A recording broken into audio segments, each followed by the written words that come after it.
আমরা তো অজু ভঙ্গের ও নামাজ ভঙ্গের কারণ জানি, তবে ঈমান ভঙ্গের কারণ জানি না।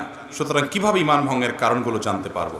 ঈমান ভঙ্গের কারণগুলো নিয়ে আমাদের একটা বক্তব্য আছে, বেশ দীর্ঘ, 25-30 মিনিটের, ইউটিউবে ফেসবুকে পাওয়া যায়, সেটা বিস্তারিত শুনে নিতে পারেন। যেহেতু বোন প্রশ্ন করেছেন, তাকে আমরা এক নজরে ঈমান ভঙ্গের কারণগুলো জানাই দিচ্ছি। এটা খুব দরকারি কথা যে আমরা নামাজ ভঙ্গের কারণ জানি, অজু ভঙ্গের কারণ জানি, রোজা ভঙ্গের কারণ জানি, কিন্তু ঈমান ভঙ্গের কারণ জানি না। ঈমান কি ভাঙে না ভাঙে না? ভাঙে। তো ভাঙলে এবার ঈমান ভঙ্গের কারণগুলো বলতে পারবেন এরকম মানুষ কয়জন আছেন? হাত তোলেন। একজনও উঠার নেই। অজু ভঙ্গের কারণ জানেন যারা, তারা হাত তোলেন। সবাই জানেন, মাশাআল্লাহ। তাহলে অজু ভঙ্গের কারণ জানেন, নামাজ ভঙ্গের কারণ জানেন। অজু ভাঙলে, নামাজ ভাঙলে সেটা বড় বিষয় না ঈমান ভাঙলে সেটা বড় বিষয়? ঈমান ভাঙলে সেটা বড় বিষয় না? ঈমান কিসে ভাঙে আপনি যদি না জানেন, তাহলে জোড়া লাগাবেন কেমন? ভাঙলে আবার সেটা আবার নবায়ন করবেন, রিপেয়ার করবেন কিভাবে? রিপেয়ার যদি না করতে পারেন, আপনার বয়স 80-90 চলে গেছে, ঈমান কতবার ভেঙে বসে আছে আপনি জানেনও না, জোড়া লাগান নাই, তাহলে তো আপনি বেঈমান হয়ে দুনিয়া থেকে যাচ্ছেন। ডেঞ্জারাস না বিষয়টা? এই যে ঈমান ভঙ্গের কারণগুলো সম্পর্কে জানা দরকার আছে না নেই? আমি এক নজরে সংক্ষেপে বলে দিচ্ছি। ঈমান ভঙ্গের কারণগুলোকে ওলামায়ে কেরাম নানাভাবে ব্যাখ্যা করেছেন। মৌলিক কারণ খুবই কম। এর ভিতরে প্রসিদ্ধ একটা ব্যাখ্যা হলো যে ঈমান ভঙ্গের 10টি কারণ আছে। এই 10টি কারণের ভিতরে সর্বপ্রথম কারণ হলো শিরকে আকবর করা, আল্লাহর সঙ্গে কাউকে শরীক সাব্যস্ত করা। আল্লাহকে যেভাবে ইবাদত করছেন, একই ইবাদত কোনো পিসাবরে, কোনো কবরকে করলেন।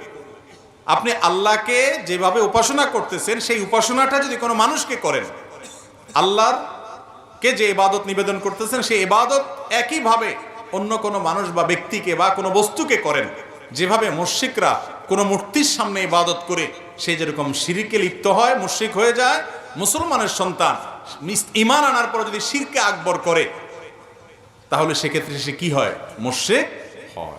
এই বড় শিরক, এটা ঈমান ভঙ্গের কারণ। বড় শিরক কিভাবে হয়, বিস্তারিত হয়, এগুলো আমরা জানবো ইনশাআল্লাহ বিইذনিল্লাহ অন্য কোনো আলোচনায়। দ্বিতীয়ত, আল্লাহর সাথে বান্দার যদি কোনো মিডিয়া সাব্যস্ত করেন, কিরকম মিডিয়া? যে এর ছাড়া আল্লাহরে পাওয়া যাবে না। যেমন আমাদের অনেক ধর্মের ভাইরা মনে করেন যে আল্লাহকে পাইতে হইলে সরাসরি পাওয়া যাবে না, বিভিন্ন দেবতা ধরতে হবে, এই জন্য অনেক দেবতার পুজো করে তারপরে ঈশ্বর পর্যন্ত, আল্লাহ পর্যন্ত যেতে হবে। ইমানদার যদি মনে করে যে আল্লাহকে পাইতে হইলে আল্লাহর বিভিন্ন ভায়া আছে, এগুলো ধরতে হবে, ওনাদেরকে ছাড়া আল্লাহকে পাওয়া যাবে না, এরকম যদি মনে হয় এবং আল্লাহর ইবাদতটা তাদের মাধ্যমে করে, তাহলে সেটাও ঈমান ভঙ্গের কারণ। তৃতীয়ত, ঈমান ভঙ্গের কারণ হলো যে যদি কেউ মনে করে যে ব্যক্তি অমুসলমান, কাফের, ভিন্ন ধর্মের অনুসারী, বেঈমান, ঈমান আনেন নাই, মনে করে যে না তারটাও ঠিক আছে, তাহলে এই লোক বেঈমান, এই লোক ঈমান থেকে খারিজ হয়ে যায়, এটা ঈমান ভঙ্গ হয়ে যাওয়ার মতো কারণ।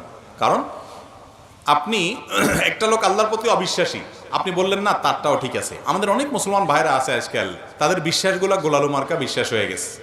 তাদের বিশ্বাসগুলো এখন আপনার শৈথিল্য প্রদর্শনকারীদের বিশ্বাস হয়ে গেছে। কিরকম? সেটা বলে যে সব ধর্মই ঠিক আছে। এরকম কিছু সুশীল আছে না, সুশীল, এই সুশীল টাইপের মুসলমান আছে কিছু, যে বেশি ভালো সাজে, বলে যে সব ধর্মই ঠিক আছে। সব ধর্মই তো ভালো কথা বলে। যেই ব্যক্তি আপনার মালিকের অস্তিত্বই স্বীকার করে না বা মালিকের একত্ববাদের স্বীকৃতিই দেয় না, সে কিভাবে ঠিক থাকে? তার অনেক ভালো কাজ থাকতে পারে, ভালো গুলোকে আপনি ভালো বলেন, কিন্তু সে কখনো আল্লাহর কাছে গ্রহণযোগ্য ইমানদার হতে, সে ইমানদারই না, আল্লাহর কাছে গ্রহণযোগ্য বান্দা হতে পারে না। এই জন্য যে বেঈমান তাকে বেঈমান মনে করতে হবে, যে ইমানদার তাকে ইমানদার মনে করতে হবে। তার সাথে আপনাকে মারামারি করতে কেউ বলে নেই, তারটা সে করুক, বাধাও দিতে বলে নেই, তারটা সে করুক, কিন্তু আপনার মনে রাখতে হবে এটা ইসলাম, এটা কুফর, এটা ঈমান, এটা বেঈমান, স্পষ্ট থাকতে হবে। আপনি যদি গোলালের মতো সব পাকায় ফেলান, এটা কিন্তু ঈমান ভঙ্গের কারণ হতে পারে। 4 নম্বর হলো, যদি কেউ মনে করে নবী করিম সাল্লাল্লাহু আলাইহি ওয়াসাল্লামের আদর্শের বাইরে অন্য কোনো আদর্শ আরো উত্তম আছে, বেটার আছে, এটা ঈমান ভঙ্গের কারণ হতে পারে। 5 নম্বর হলো, যদি কেউ নবী করিম সাল্লাল্লাহু আলাইহি ওয়াসাল্লাম যত বিধিবিধান নিয়ে আসছেন এর কোনোটাকে অস্বীকার করে, অপছন্দ করে, ঘৃণা করে, না এটা আমার ভালো লাগে না, ইসলামের সব ভালো লাগে, এই যে মেয়েদেরকে আল্লাহ তাআলা ছেলেদের অর্ধেক দিতে বলেছে, এটা আমার ভালো লাগে না। আছে না কিছু সুশীল এরকম বলে, আরে ভাই তোমার ভালো লাগাতে না লাগাতে কি আসে যায়, তুমি কি বুঝবে আল্লাহ কেন অর্ধেক দিয়েছেন? মেয়েরে আল্লাহ খরচের কোনো আইটেম দেয় নাই, আবার অর্ধেক দিয়েছেন কোত্থেকে? বাপের সম্পদ থেকে, মায়ের সম্পদ থেকে, আবার স্বামীর সম্পদ থেকেও ভাগ পাবে, সন্তান থেকেও ভাগ পাবে, মোহর তো পাবেই। খরচ কিন্তু 1 টাকাও নেই। আর ছেলের খরচ সব জায়গায় আছে। শ্বশুর বাড়িতে গেলে মিষ্টি পোলটাটাও তার নিতে হয়, বাহার বাড়িতে গেলে ফলের প্যাকেটটাও তার কিনতে হয়, বউয়ের খানার টাকাও দিতে হয়, নিজেরটা তো দেওয়া লাগেই। তারপরে বলা হয়েছে তার 2 টাকা। আর মেয়েরে বলছে তুমি কাউকে খাওয়াইতে হবে না, মিষ্টি কোনোটার বিল তোমার দিতে হবে না, তোমার নিজেরটাও তোমার খরচ করা লাগবে না, স্বামী দিবে, তুমি শুধু তাকায় থাকবা আর অর্ডার দিবা বসে বসে। এরপর তোমাকে 1 টাকা দিলাম। বেশি দেওয়া হয়েছে না কম দেওয়া হয়েছে?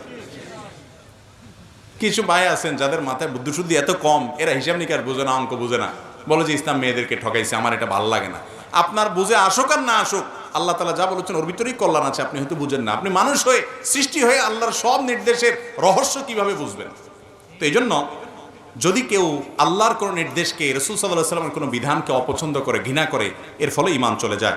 আরেকটা হলো শরীয়তের কোনো বিষয় যদি কেউ বিদ্রূপ করে, ঠাট্টা করে, তামাশা করে, আছে না অনেকে দুষ্টামি করে ব্যঙ্গ করে, দায় নিয়ে ব্যঙ্গ করে, জিনিসটা সুন্নত হতে পারে, কিন্তু সুন্নত নিয়ে আপনি ঠাট্টা করলেন, রাসূল করেছে, বিদ্রূপ করলেন, তাহলে সাথে সাথে কি হয়ে যাবে? ঈমান হারা হয়ে যাবে। এটা ঈমান ভঙ্গের কারণ। ঈমান ভঙ্গের আরেকটা কারণ হলো ইসলামের শত্রু যারা, তাদেরকে যারা প্রত্যক্ষ মদদ দেয়, সহযোগিতা করে ইসলামের শত্রুতা করার জন্য, এরা মুনাফিক, এর ফলে ঈমান ভঙ্গ হয়। ঈমান ভঙ্গের আরেকটা বড় কারণ হলো কেউ যদি মনে করে কিছু মানুষ আছে এরা ইসলামের গণ্ডির, ইসলামের বিধিবিধানের ঊর্ধ্বে উঠে গেছে, এদের নামাজ কালাম পড়া লাগে না। কিছু পিসাব দেখবেন তারা নামাজ কালাম পড়ে না, বলে না বাবার এগুলা করা লাগে না, বাবা অনেক ঊর্ধ্বের জগতের মানুষ। আছে না না এরকম কিছু বাবা? আরে ভাই, আপনার বাবা এত ঊর্ধ্বে উঠে গেছে যে তার নামাজ পড়া লাগে না? আমার নবীজি সাল্লাল্লাহু আলাইহি সাল্লাম তিনি মৃত্যুর আগ মুহূর্তে, বুখারীর হাদিস, যে 2 জন সাহাবীর কাঁধে 2 হাত দিয়া হেঁটে হেঁটে মসজিদে যে নামাজ পড়ার মতো ক্ষমতা ছিল না। যারা মদিনায় গেছেন জানেন, ওনার কবরটা ছিল ওনার বাসা, আর ওনার মিম্বরটা থেকে এখানে কতটুকু দূরত্ব, আমাদের এই প্যান্ডেল থেকে ওই প্যান্ডেলের মাথা এত দূর হবে না, এত কাছে। এইটুক যাওয়া, হেঁটে যাওয়ার শক্তি ছিল না। তখন 2 সাহাবীর কাঁধে 2 হাত ভর করে তিনি দাঁড়িয়ে তাদের শরীরের উপরে ভার ছেড়ে দিয়ে পাওটাকে মাটির সাথে হেঁচড়াতে হেঁচড়াতে, টানতে টানতে নিয়ে মসজিদে নামাজ পড়ছেন মৃত্যুর আগ মুহূর্ত পর্যন্ত। আর আপনার বাবার নামাজ পড়া লাগে না? এ বাবা কি ভণ্ড বাবা না? আল্লাহ কোরআনে বলছেন ওয়াবুদ রাব্বাকা হাত্তা ইয়াতিয়াকাল ইয়াকিন, তোমরা আল্লাহর ইবাদত করো ইয়াকিন আসার আগ পর্যন্ত। বলে যে আমাদের বাবার ইয়াকিন এসে গেছে, আর লাগে না। অথচ এখানে ইয়াকিন শব্দের অর্থ হলো মৃত্যু। সব ইয়াকিন মানেই বাংলা ইয়াকিন না, বা বিশ্বাস না, দৃঢ়তা না। এখানে উদ্দেশ্য হলো ইয়াকিন মানে মৃত্যু। সমস্ত তাফসীর কিতাবগুলোতে লিখছে, এবং এটার ব্যাখ্যা। যাই হোক, তো যদি কোনো ব্যক্তি মনে করে যে তার ইবাদতবন্দি করা লাগে না, সে আফার লেভেলে উঠে গেছে, এটাও ঈমান ভঙ্গের কি হতে পারে? কারণ হতে পারে। ঈমান ভঙ্গের আরেকটা কারণ হলো জাদু। জাদুকে যদি কেউ হালাল মনে করে, জাদুতে লিপ্ত হয়, জাদু বলতে ব্ল্যাক ম্যাজিক যেটাকে বলা হয়, কুফরি কালামের মাধ্যমে মানুষের ক্ষতি করা হয়, আছে না নাই অনেকগুলো, এটাও ঈমান ভঙ্গের কারণ। এবং ঈমান ভঙ্গের আরেকটা কারণ হলো দ্বীনের ব্যাপারে একেবারে আপনার বেখেয়াল, একেবারে বেখবর। কিরকম বেখবর?